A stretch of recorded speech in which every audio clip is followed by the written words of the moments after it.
Thank you for watching Inspirational Whispers. In a world where inspiration and purpose is so needed, we find it so you can help make real change in your life. I'm your host, Coach Rileagh, and with me today, I have Dr. Felicia. I'm so excited. The beautiful, the wonderful, the writer, you've written a book, oh my gosh, there's so many things. Entrepreneur, breast cancer survivor. I mean, what haven't you done? Thank you, Coach Rileagh, for having me on. And sometimes I feel like I do too much, but I consider myself a serial entrepreneur. I guess that's a good title for it. And I just like to do a lot of things. Sometimes I think I'm doing a little too much, but over the years, I have been able to streamline a lot of stuff. Well, and what you're putting out there, I found it really inspirational when I was reading about you and doing my research about you. I mean, it's not that you're just doing it. You want to make sure the next person right behind you or many steps behind you can do it too. I mean, I went onto your website. You've got master classes. You're a professor in business with a doctorate in business. I mean, you're making sure that others can do this too. What started you on this path? Well, I started teaching 20 years ago, and I started as an entrepreneur 20 years ago. And as an educator, I teach at the college level. So as an educator, I found like when you're on both tracks, like education and entrepreneurship, I work in entertainment and music, and I found that they kind of work together. And I love educating. I love teaching people. I like helping people get to that next level. And so I found that they worked together. I teach at Berkeley College in the School of Business in New York City. I'm online, 100% online because of the pandemic and just because of life changes.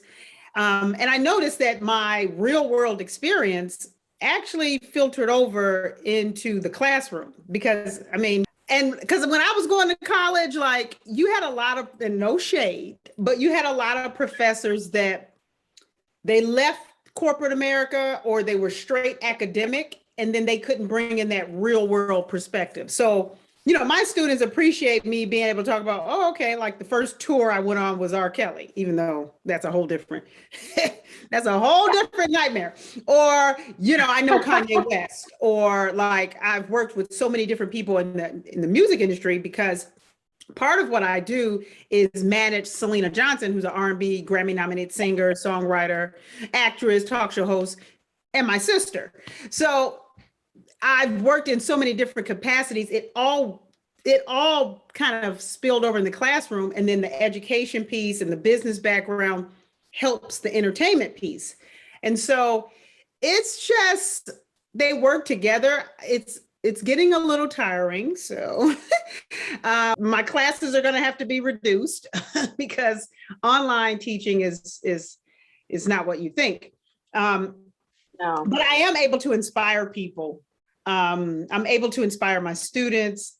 I feel I like the classroom more because you're right there and you're able to come alive right there in the classroom. There's an energy exchange. I mean, I teach courses as well. I teach coaches how to coach with ICF ICF coach, which is the International Coaching Federation. But there's that energy exchange, and that there's something that you're on fire, right? You're there, you're telling the story, you make it real for them, and they, and there's inspiration in that, and they're like, I can get it. Something gets lost through the digital sometimes. Yeah.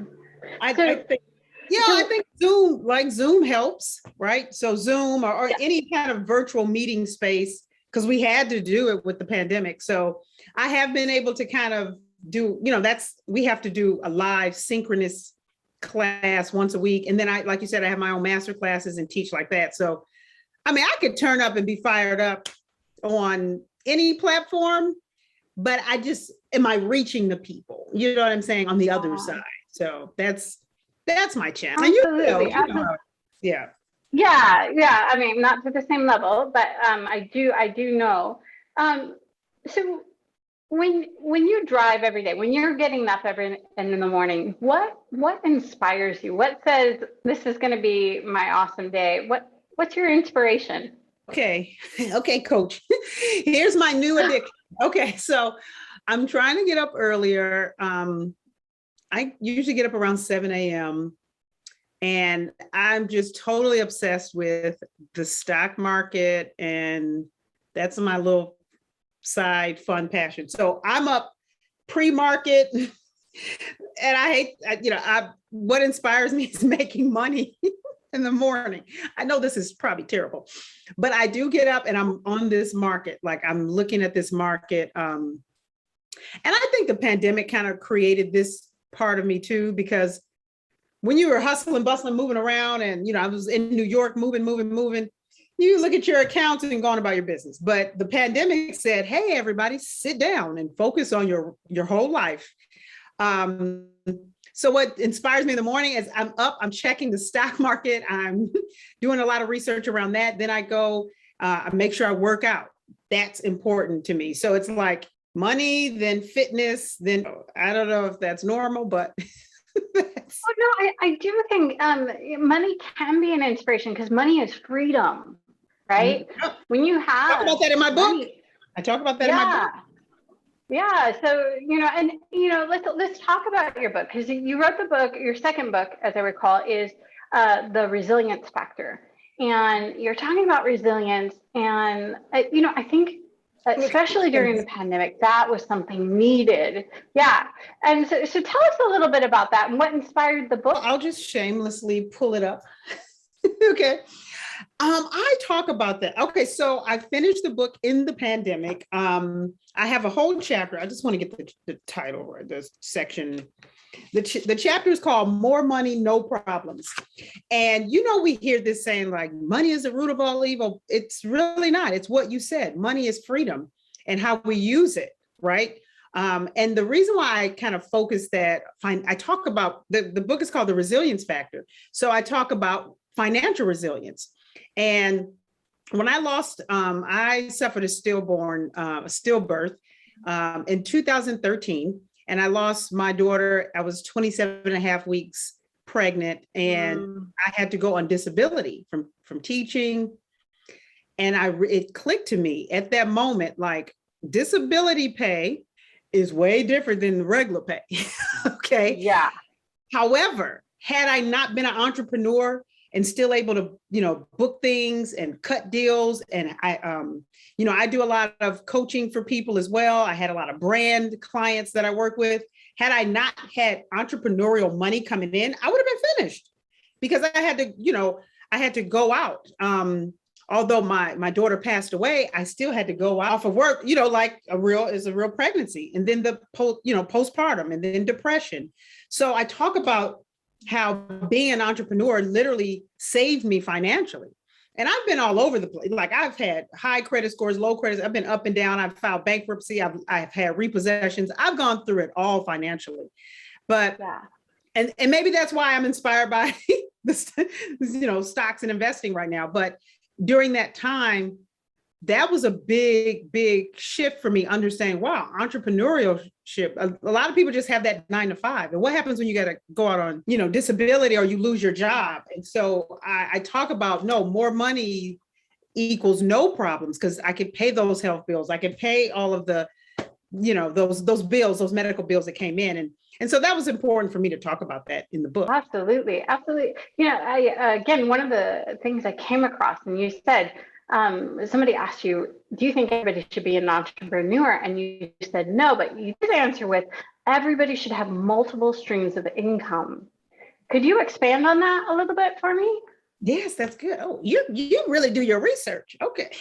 Okay, Coach Rileagh does her research. I feel like, everybody does not have the entrepreneurial spirit. Right? Because some people are just workers by nature, which is fine because we need them in this economy. But I feel like you should have multiple streams of income. You should have a retirement plan. You should have, maybe if you're investing in stocks, or maybe you can get into real estate, or you have to have at least 3 to 4 income streams. And this pandemic taught us that. If it taught us nothing else, just imagine all those people that just were relying on the unemployment, and now it's up, and there's like, yeah, you got to go back to work. Okay. So I feel like you have to have, and I teach my clients, I have a coaching membership program. I teach them 3 to 4 at a minimum to start. I've got about 10. because I want to make, like with my website and my merchandise shop, like I want to make money while I'm asleep. That's so important. You know, I got into crypto investing. I got into that. And I think, you know, that's important because you don't want to be beholden to a corporation, especially in times of, like I said, you know, when I lost my daughter, if I didn't have my entrepreneurial activities, I would have been finished. And again, I had other income streams to supplement that loss in income. And then you fast forward, you know, what was it? 6 years later, I was diagnosed with stage 1 breast cancer. Again, tons of medical bills. I had to go on a special diet, right? And all the supplements I had to buy. You know, I was spending, oh my God, you don't even want to know. I was spending close to $1,000 in supplements. And then my trips to get radiation after my surgery. You know, I had to go through radiation, and I was taking Ubers into the city, or you know, I was spending thousands on Uber. So again, if I didn't have, and so now you think about it, it's like, what about people that don't have? You take that entrepreneur spirit to all levels, that okay, this is what I have to do. I'm going to figure it out. Like, you did your research on your cancer. I did also, I think one of the things, you went through a separation somewhere also during this time, either, I think it was right before that happened. I'm not sure, but you separated from a relationship. Oh God, I've been through it all, coach. Yeah. So you took yourself from the bottom, right? Bankruptcy, all of this. You took yourself from the bottom, and then your health comes into gear. Right. You're like, you know, how many more punches can they throw at you? I said, Lord, what are you doing? So you talk about resilience. And so that's why I probably named my book, that's why I named my book The Resilience Factor. But so I was diagnosed with breast cancer in 2019. I went through the breakup before that in 2018. So that was a 9.5-year relationship. You know, he just woke up and he was like, I'm not in love with you. I don't want to marry you, whatever. So I was like, oh, okay. And so I had to learn again to, you know, when you're in a household 9.5 years, you're splitting things. He's covering things. So I had, again, financially, I turned it up, right? And then a year later, I get, you know, breast cancer. I'm in another relationship at that time, but then I broke up with that person during the pandemic. And that was a tough breakup. It was like right after right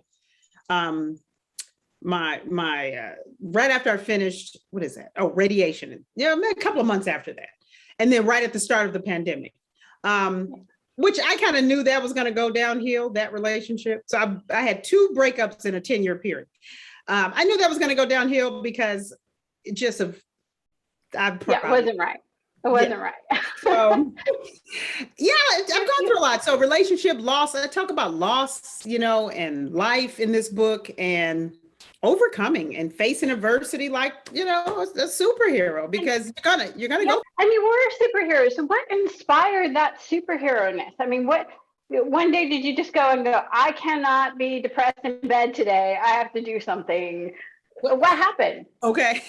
Well, through both of those, like even through the stillbirth and breast cancer, I believe 100% in therapy. So I had therapists right after each thing happened. I got a therapist my therapist last year in the pandemic, because the pandemic was a shock. It was a change.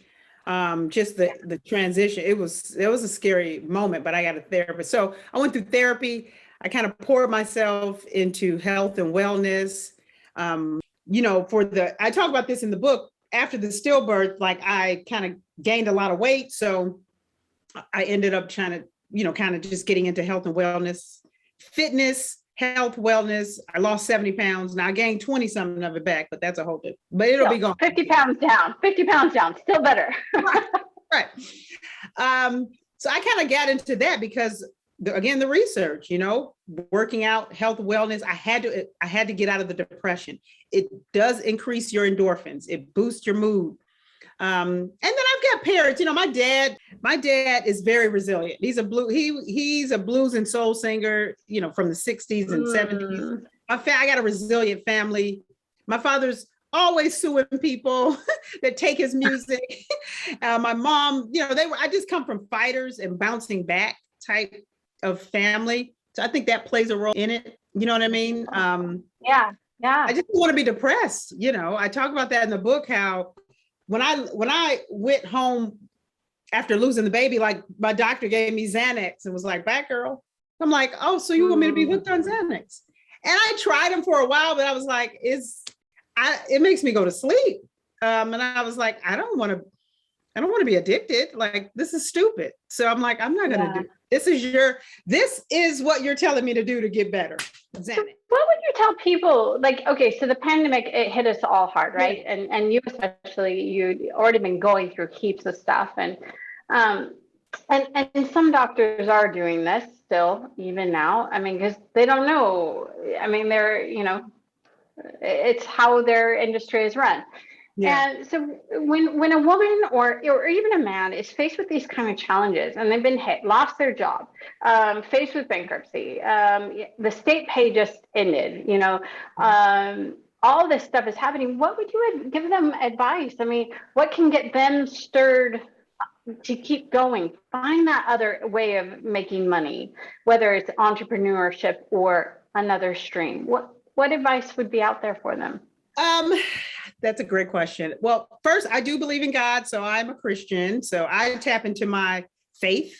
But I also believe God wants you to tap into your getting up and go spirit. I tell people everybody has an expertise in something. I don't care if it's basket weaving, if it's mowing the lawn or whatever. So if you need to make extra money, look at what you do well and find out how to monetize that. So that's one. Two, health and wellness will save you. Our bodies are made to heal themselves to a certain degree. And if you want to improve your mood, if you want to get through depression, I know people hate this, but you watch what you're eating. Start taking your supplements. A lot of us are vitamin D deficient, and that messes with our mental health. I'm not I just did so much research. And then exercise. Those things will boost your endorphins, because that's what it's about. We need to boost our endorphins to even feel like it, to even feel like we can go on.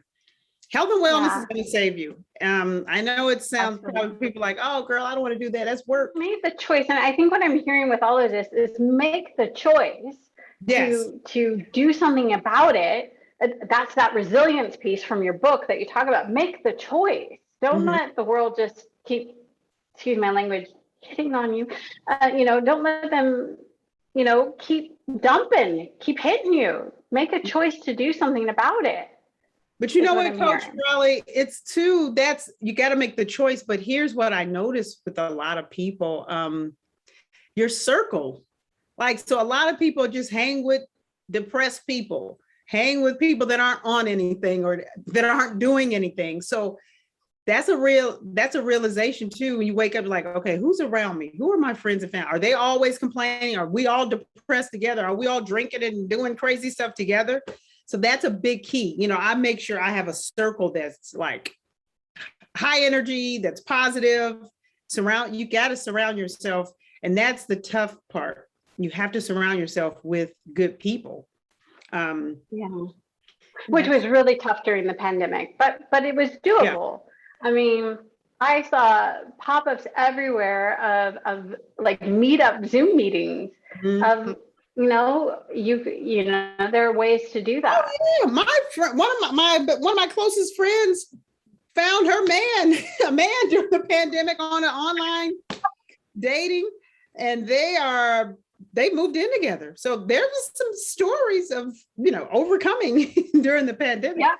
But again, absolutely. Like you said, it starts internal. Like you have to want that. And, shows like yours inspire people. That's what we're doing here. That's our joy. That's what we're trying to bring. So when you talked about your experience with the doing the therapy and that kind of thing, and it can be such a rich experience. Did it help you with clarity and purpose and those things? And I realized that I'm still realizing, even in this moment, I attract maybe the same type of people sometimes that kind of jam me up. I also kind of have the some behaviors that aren't healthy. So a therapist will get you together, like, because you'll be telling them all your problems and they'll hear and the patterns. So it is a realization, they will be like, you did that in the last relationship, you do it in this relationship, you do it. And you're like, oh, okay. So, oh, it's me. Oh, my bad. So they help you with realization. Also, a therapist, and I don't believe in being dependent on therapists, because you could get codependent, but they do help you acknowledge, areas of strength too. And say, and they let you know that, oh, it's going to be okay. You'll get through it. Because I remember, and I'll just share this with your audience. I was in such a dark place. This was like right at the top of the pandemic, March, April, 2020. And I was in a dark place. I decided to come to Atlanta and stay with my sister at her house because I didn't want to be in New York in the pandemic. So we all kind of stayed in the house together to fight COVID together. But I just remember going in her guest room when I would be away from people and I would cry. I would literally just cry and slide down the wall like, why me? There was a time I was so exhausted, like I was dehydrated, exhaustion, and I almost passed out. And I was so in a dark place. And then so I found a therapist. And I was we were doing virtual therapy. And I remember just the sessions and I would be crying, and over time, and I remember just saying to her, I'm never going to get through this. It's the worst ever. And then over time, she would be, she would always be like, and then we'd look up and maybe 6 months later, I'd look up and she was like, I remember you said you would never get through this. You're in a whole, I was in a whole other man. I had gone on with my life, but think about that. Like, you think that you're going through the worst thing ever and you're not going to get through it. And then 3, 4, 5, 6 months later, you're like, oh, that was what? It's just, and that's how everything is. People think, you just think everything's the worst. Oh no, how am I going to get through this?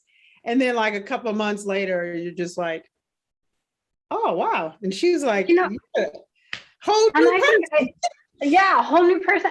And I think that's really important to say, through business, through what we're going through right now, finding new jobs, all these things, finding other streams of income, it can be hard. But you'll get through it. What a beautiful message. We have to wrap up. We're about out of time here. So, but I do want to ask you, do you have any final thoughts you'd love to leave for the audience? I love what you just said. You said you'll get through it. And I think that's the core of my book, is the resilience factors. You will get through it. It may look really crazy while you're in it, but if you're focused on, healing your traumas, fighting through depression, maybe leaving a relationship, starting a business, you will get through it. Just give yourself time, be gentle with yourself, but you will get through it. Beautiful. What a wonderful message. And I want to recommend my audience, if you have watched the show and you're inspired by Dr. Syleecia, please go visit her website. She talks about anybody can do anything. Everybody's an expert in something. And she helps you find that expertise in her master classes and what she has. So check out her book. I want to invite you to go check out what she's doing because she's going to help you. And if you have that inspiration fire, that idea, she's here. So please reach out to her. Don't let this resource pass you by. So thank you so much for being with us today. Really appreciate it. Thank you for having me. It's our pleasure. So, all right. Thank you, everyone. Thank you for watching Inspiration Whispers. We're in a world where inspiration and purpose is so needed. We help you find it to make real change. Let's see the change that you make today. Thank you again for watching. I'm your host, Coach Rileagh.